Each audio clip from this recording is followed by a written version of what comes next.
Hello everyone, welcome to our channel. ఈరోజు మనం constable ఎగ్జామ్లో కంపల్సరీ 2 మార్క్స్ వచ్చే టాపిక్ని ఇప్పుడు చూద్దాం. కంపల్సరీ ఈ 2 టాపిక్స్ నుంచి కంపల్సరీ 1 మార్క్ 2 మార్క్స్ వస్తాయి కాబట్టి ఈ టాపిక్ని చూసుకుందాం. ఫస్ట్ టాపిక్ వ్యవసాయ విప్లవాలు. అంటే ఏ వ్యవసాయ విప్లవాలను ఏమంటారు అనేది కంపల్సరీ కానిస్టేబుల్ ఎగ్జామ్ పక్క 1 మార్క్ వస్తుంది కాబట్టి ఈ టాపిక్ని ఇప్పుడు చూద్దాం. ఫస్ట్ వన్ హరిత విప్లవం. హరిత విప్లవం అంటే ఆహార ధాన్యాల గురించి చెప్పేదాన్ని హరిత విప్లవం అంటారు. ఆహార ధాన్యాలకు సంబంధించిన దాన్ని హరిత విప్లవం అంటారు. నెక్స్ట్ సెకండ్ ఎరుపు విప్లవం. ఎరుపు విప్లవం అంటే మాంసం, మీట్, నెక్స్ట్ టమాటా, ఈ రెండింటి గురించి చెప్పేదాన్ని ఎరుపు విప్లవం అంటారు. నెక్స్ట్ నీలి విప్లవం. చేపల ఉత్పత్తికి సంబంధించిన దాన్ని నీలి విప్లవం అంటారు. చేపల ఉత్పత్తికి సంబంధించిన దాన్ని నీలి విప్లవం అంటారు. నెక్స్ట్ ఫోర్త్ శ్వేత విప్లవం. పాల యొక్క ఉత్పత్తుల గురించి చెప్పేదాన్ని శ్వేత విప్లవం అంటారు. నెక్స్ట్ పింక్ విప్లవం. పింక్ విప్లవం అంటే రొయ్యల ఉత్పత్తికి సంబంధించిన దాన్ని పింక్ విప్లవం అంటారు. నెక్స్ట్ బూడిద విప్లవం దేని గురించి అంటే ఎరువుల గురించి చెప్పేదాన్ని బూడిద విప్లవం అంటారు. నెక్స్ట్ పసుపు విప్లవం.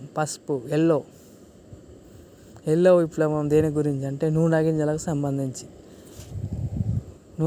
సంబంధించిందే ఎల్లో విప్లవం అంటే పసుపు విప్లవం. నెక్స్ట్ నలుపు విప్లవం. బ్లాక్ విప్లవం అంటే పెట్రోలియం ఉత్పత్తులకు సంబంధించింది నలుపు విప్లవం అంటే పెట్రోలియం ఉత్పత్తులకు సంబంధించింది నలుపు విప్లవం.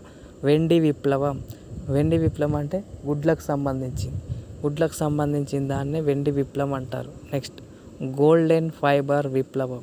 గోల్డెన్ ఫైబర్ అంటే జనపనారకు సంబంధించిన దాన్ని గోల్డెన్ ఫైబర్ విప్లవం అంటారు. నెక్స్ట్ బంగారు విప్లవం.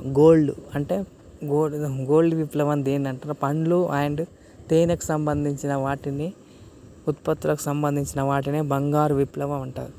నెక్స్ట్ సిల్వర్ ఫైబర్ విప్లవం దేనికి సంబంధించి అంటే పత్తికి సంబంధించిన దాన్నే సిల్వర్ ఫైబర్ విప్లవం అంటారు. నెక్స్ట్ గోధుమ విప్లవం అంటే బ్రౌన్. దీనికి సంబంధించిన తోళ్ళకు సంబంధించిన దాన్నే గోధుమ విప్లవం లేదా బ్రౌన్ విప్లవం అంటారు. ఇది వ్యవసాయ విప్లవాలు. కంపల్సరీ కానిస్టేబుల్ ఎగ్జామ్లో 1 మార్క్ వస్తుంది కాబట్టి ఈ టాపిక్ని చూసుకోగలరు. నెక్స్ట్ అదేవిధంగా ఇంకో టాపిక్ని చూద్దాం. భారత రాజ్యాంగ అధికార భాషలు. కంపల్సరీ కానిస్టేబుల్ ఎగ్జామ్లో 1 మార్క్, పాలిటిక్స్ సంబంధించి 1 మార్క్ ఈ టాపిక్ నుంచి వస్తుంది కాబట్టి ఈ టాపిక్ని చూసుకోగలరు. ఓకే, ఫస్ట్ భారత రాజ్యాంగ అధికార భాషలు స్టార్టింగ్లో 14, తర్వాత ఇప్పుడు ప్రజెంట్ 22. అవి ఏవే భాషలు అనేవి ఇప్పుడు చూద్దాం. First Assamese, second Bengali, third Gujarati, fourth Hindi, fifth Kannada, sixth Kashmiri, 7 Malayalam, 8 Marathi, 9th Odia, 10th Punjabi, 11th Sanskrit, 12th Tamil, 13th Telugu, 14th Urdu, 15th Sindhi, 16th Nepali, 17th Manipuri, 18th Konkani, 19th Bodo, 20 Santali, 21 Maithili, 22 Dogri. Present మనకు మొత్తం 22 అధికార భాషలు అంటే భారత రాజ్యాంగ అధికార భాషలు ఇప్పుడు 22. కంపల్సరీ కానిస్టేబుల్ ఎగ్జామ్లో ఈ టాపిక్ నుంచి క్వశ్చన్ వస్తుంది కాబట్టి ఈ 2 టాపిక్లు పర్ఫెక్ట్గా చూసుకుంటే 2 మార్క్స్ గెయిన్ చేయొచ్చు. అదేవిధంగా మా ఛానల్లో రెగ్యులర్గా వీడియోస్ అప్లోడ్ చేయబడతాయి కాబట్టి మీరు మా ఛానల్ని ఫాలో అవ్వండి, సబ్స్క్రైబ్ చేసుకోండి. Okay, thank you.